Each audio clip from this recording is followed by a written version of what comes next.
Hello दोस्तों, असफलता का आम कारण यह है कि लोग अस्थायी पराजय यानी कि टेम्पररी डिफीट के बाद मैदान छोड़ देते हैं। आर्यो डार्बी के एक अंकल गोल्ड रश के दौर में सोने की खोज के अभियान में जुट गए। वे सोने की खोज में पश्चिम की ओर निकल पड़े। अपना दावा सिद्ध करने के लिए वे औजार लेके खुदाई करने लगे। काम कठिन था, पर उनकी सोना पाने की लालसा उनसे वो काम करवा रही थी। कई सप्ताह के मेहनत के बाद उन्हें चमकते हुए सोने की झलक दिखाई दी, परंतु उस सोने को सतह पर लाने के लिए मशीनों की जरूरत थी। वे पैसा जुटाने अपने घर की ओर निकल पड़े। उन्होंने इस सफलता के बारे में अपने रिश्तेदारों और कुछ पड़ोसियों को बताया। उन सब ने मिलकर मशीनों को खरीदने के लिए आवश्यक धन जुटाया। अंकल और डार्बी खदान पर काम करने के लिए वापस लौटे। सोने के कच्चे धातु की पहली खेप जो निकली उसे स्मेल्टर तक पहुंचाया गया।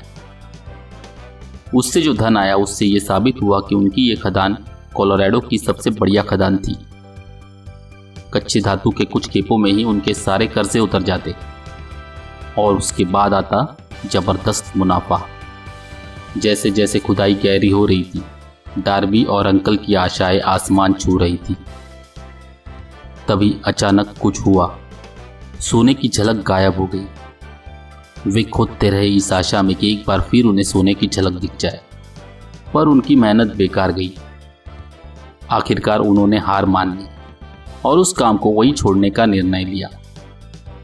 उन्होंने एक कबाड़ी को मशीनें कौड़ियों के दाम बेच दी और ट्रेन पकड़कर वापस अपने घर लौट गए। ज्यादातर कबाड़ी गवार होते हैं, पर ये नहीं था। उसने एक माइनिंग इंजीनियर को बुला के खदान का इंस्पेक्शन करवाया। उस इंजीनियर ने उन्हें बताया कि वो प्रोजेक्ट इसलिए फेल हुआ क्योंकि खदान के मालिक ये नहीं जानते थे कि बीच में फॉल्ट लाइंस आती है। उसकी कैलकुलेशन के अनुसार सोने की झलक मात्र 3 फीट की दूरी पर थी, जहां पे अंकल और डार्बी ने खुदाई बंद की थी। और इंजीनियर का अनुमान सही साबित हुआ। उस कबाड़ी को उस खदान से लाखों करोड़ों का सोना मिला, सिर्फ इसलिए क्योंकि वो जानता था कि किसी भी कार्य में हार मानने से पहले किसी विशेषज्ञ की सलाह लेना उचित होता है। दोस्तों, किसी भी इंसान को अपने जीवन में सफल होने से पहले कुछ अस्थायी असफलताओं का यानी कि टेम्पररी डिफीट्स का सामना करना ही पड़ता है। जब इंसान इन नाकामयाबियों से गुजरता है, तब सबसे आसान और सहज रास्ता होता है कि सब कुछ छोड़ छाड़ कर हार मान लो, और यही ज़्यादातर इंसान करते हैं। लेकिन अगर आप उन कठिन परिस्थितियों में डटे रहते हैं और हार मानने से इनकार करते हैं, तो आपको सफलता पाने से कोई नहीं रोक सकता।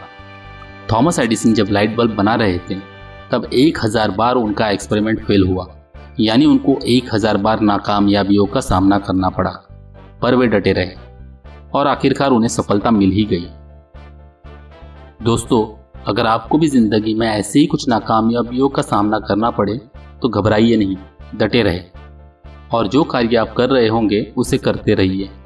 आपको कामयाबी जरूर मिलेगी। ये बातें मैंने आपको नेपोलियन हिल की किताब थिंक एंड ग्रो रिच से बताई है। इस बुक में बहुत सी ऐसी बातें बताई गई हैं जो आपको सफल बनाने में काफी मदद करेगी। मैं चाहूंगा कि आप ये किताब जरूर पढ़ें। मैं आप तक इस तरह की ज्ञान की बातें अपने वीडियो के माध्यम से पहुंचाता रहूंगा। अगर आपको ये वीडियो पसंद आया तो इसे जरूर लाइक और शेयर करें। अगर आपने अभी तक इस चैनल को सब्सक्राइब नहीं किया तो प्लीज़ इसे सब्सक्राइब करें। Thank you.